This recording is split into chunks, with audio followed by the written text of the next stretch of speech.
Hey YouTube, CryptsCrow11 here. This is going to be a deck profile of the newest thing that I've built, and that is Infernities. I don't know, it's a really skill-intensive deck. Like, it's not any agent deck.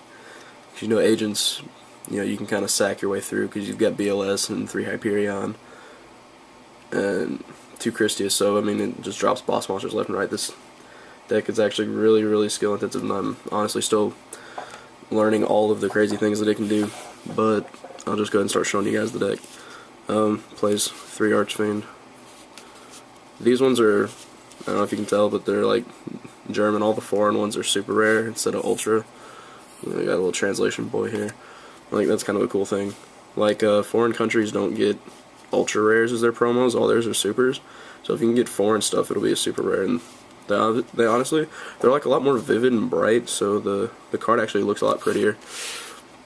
So anyways, play 3 Archfiends, obviously, because it's like the heart of the deck, I guess you could say.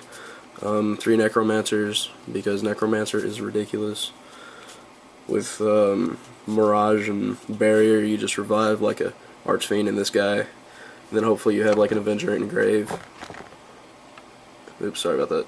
So like hopefully you have an Avenger in Grave, you can just make an 8-star. Or I don't know, I've been playing around with 1 Beetle. It's not in this build, but with 1 Beetle you can make Trish. And there's actually a loop that has popped up where you can Trish people twice even though Trish is at 1. It involves Bryanak and Levair doing a whole bunch of shenanigans. It's pretty cool. Standard 2 Mirage. Basically, since you have 1 launcher, this is kind of like a pseudo launcher. And you can also remove Stygian Street Patrol and summon this. So if you get really lucky, you can do a whole bunch of shenanigans at 1 turn. Next, double Avenger. Like I said, I'm not playing Beetle. Basically, this is just a classic, classic the way Infernities are being played now. That's kind of the way I'm doing it. So 2 Avengers.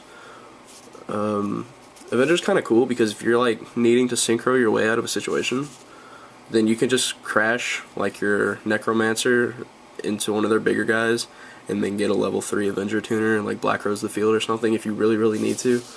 So it's just kind of cool. And then the non-Infernity guys play 1 Grepher and 1 Armonite, because 2 Grepher is bad and 2 Armonite is bad. And if you're playing 2 of each in the same deck, then you really got issues. And then 1 Stygian. I guess 2's okay, but 1 really is all you need.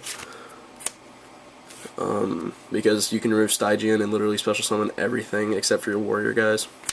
So, onto the spells. I'm playing Double Pot. I don't really know how I feel about it, honestly, at this point. Like, I don't really draw it enough for it to be a key factor. But I do know that if I was not going to play Pot, I would probably play, like, Torrential and Starlight Road or something along those lines, because this deck is kind of trap heavy. So, 2 Pot, just kind of testing it. Let's see, double space. 3 space is bad. This is flat out the way it is. 3 space is bad. There's really no need for space with Heavy Storm in the format, plus every other monster that does back row destruction. Launcher, obviously, it's like ridiculously broken.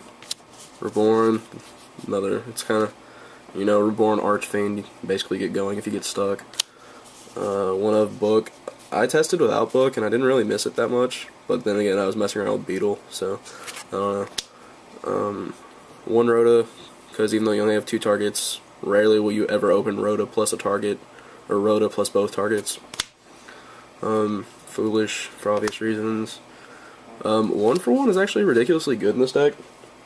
Discarding a Street Patrol, or discarding anything, really.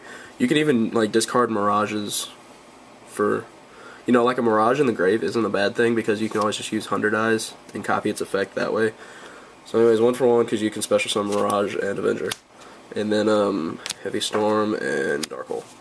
And that's pretty much all it for spells. For traps, obvious 3 barriers.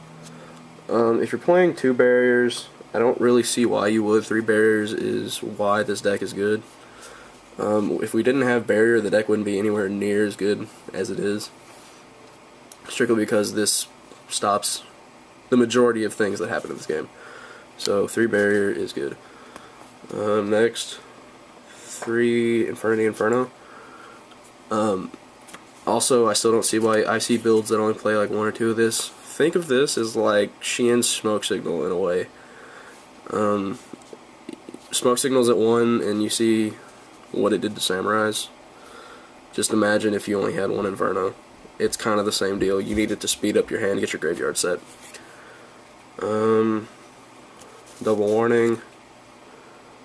Because it's warning, I mean it doesn't really need a whole lot of explanation. This is where my trap lineup I'm not really too sure about. 2 trap stones. It's been testing good so far. I mean, the only reason I don't like 2 trap stones, and I was doing the same thing in Sabers, is playing double call. Because, I don't know, if something happens and you trap stun, your call gets negated. Hopefully you're not bad enough to actually trap stun your own call, but I don't know. 1 Infernity break, because you can remove any Infernity card and destroy 1 card your opponent controls. So you can remove like a dead barrier, you know, dead launcher, infernos, you know, anything. It doesn't have to be an Infernity monster, so keep that in mind. And then 1 Solemn Judgment. I wasn't really playing it in Sabers, but I don't know, it's kind of necessary. And then best card of the format, Trap Dust Shoot. Trap Dust Shoot obviously because everybody likes to hold on to their cards, because no one wants to set 5 back rows past because you're just going to get stormed. So yeah, that's pretty much the main board. I'm going to go ahead and show the extra and then I'll talk about the side because it's kind of, yeah. Armory Arm because Necromancer and Avenger makes Armory Arm. Stygian Sergeants because this is one of the only mainstream decks that can make it. If you don't know what this guy does, I'll just basically when he attacks, if he kills one of your opponent's monsters, he gains 800 attack and attack once again. So he turns into a 3000 and he can attack sometimes directly if your opponent only has 1 monster on board. Cadister for obvious reasons. Bryanak, critical part of the Trishula loop if you're trying to do it, but you also have to play 1 beetle. Black Rose, even though you like, well, I don't think you will ever make level 7s in here unless you were born a tuner. I mean, it's just kind of a staple-y thing. Next, another thing that I see a lot of people doing that's really weird. Some people only play 200 eyes, or 1 for whatever reason I can't figure out. 300 eyes is ridiculously good, and you need to play it. So, I guess this is another thing you might not know what it does, but 100 eyes you can remove from play a monster in your graveyard and it gains the same effect. So you want to remove like an Infernity Mirage or an Infernity Necromancer, and you can either, you know, if you remove Mirage, you contribute the 100 eyes and special summon 2 Infernities out of your grave. So that's its main use. Stardust Dragon, Scrap Dragon, Dark End, because it's really good in here. I only like 1 Doom Dragon. There's not really a need for 2 because of his revivability via Mirage and Launcher, and Necromancer as well, so I mean, why play more than 1? Trish, and then Levair the Sea Dragon. Ridiculously good in this deck. You go 100 eyes, remove Mirage, tribute 100 eyes, special summon. You can special summon 2 Necromancers, make Levair, get your Mirage back, and do it all over again. It's nuts. And then lastly, 1 Utopia. So that's pretty much the extra deck. The side is still under construction, because siding in this deck is one of the hardest things I have ever had to do.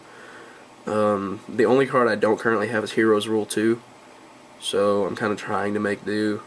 Feel free if you know what you're doing with Infernities, send me suggestions and stuff. I'll appreciate it. Double Cyber Dragon it's more than just the machine matchup. You know, it serves multiple purposes. So I mean, it's pretty standard-ish for sides. Double Smashing Ground. I'm testing Smashing because Christia, because Christie will wreck this deck. So you play Smashing Ground as kind of a removal, and goes in match. I don't know, I mean, plants are still obviously top tier. I hope you guys have checked out Toronto's coverage, because they kind of just won YCS Toronto. So goes in match, still be good. Let's see, double nobleman. Yes, everything is either sleeved or in different colors, sleeves or sleeveless or whatever. But double nobleman, I don't know. This is kind of like, I always play nobleman because I seem to always play decks that have trouble with gravekeepers. And even though Storm is at 1 and Space is at 3, gravekeepers are still going to exist. It's just the way it is. Wonder Wand gravekeepers, even though they didn't top Toronto, they actually did okay, and it's an okay deck. And Necro Valley, regardless of whether the player's good or not, will sometimes win them the game. So you gotta be careful. Let's see. Double bottomless. I know everything's out of order too, and I'm sorry about that. Double bottomless because I still refuse to main this card. And then here's where, I don't know, I threw in my own little flair. Kinda. 2 to bonk, because once again I don't have Heroes Rule 2. DD Crow, well, absolute. DD Crow and Valor are like the bane of Infernities. It's ridiculous. So debonk is definitely really good. And then I don't know why I'm citing this, but Swallow Flip, because I really like the card. If you don't know what it does, it says negate the activation of an effect monster's effect that activates when a monster is special summoned, including itself, and destroy it. So I don't know. It's kind of like pulling the rug, I guess. I just like Swallow Flip. I thought it was kind of cool. It's like a little side tech. And then Starlight Road, because you play like a lot of traps. And I feel like this is that one card on my side I'm never going to side in, but I just kind of have it there. But I guess the only thing I would really honestly side it in for is Lightsworn, because JD at 3 is really stupid. So anyways, that's basically what I'm doing with Infernity right now. As I actually figure out what I'm doing, I'll do an update. But I hope you guys enjoyed, and I'll see you later.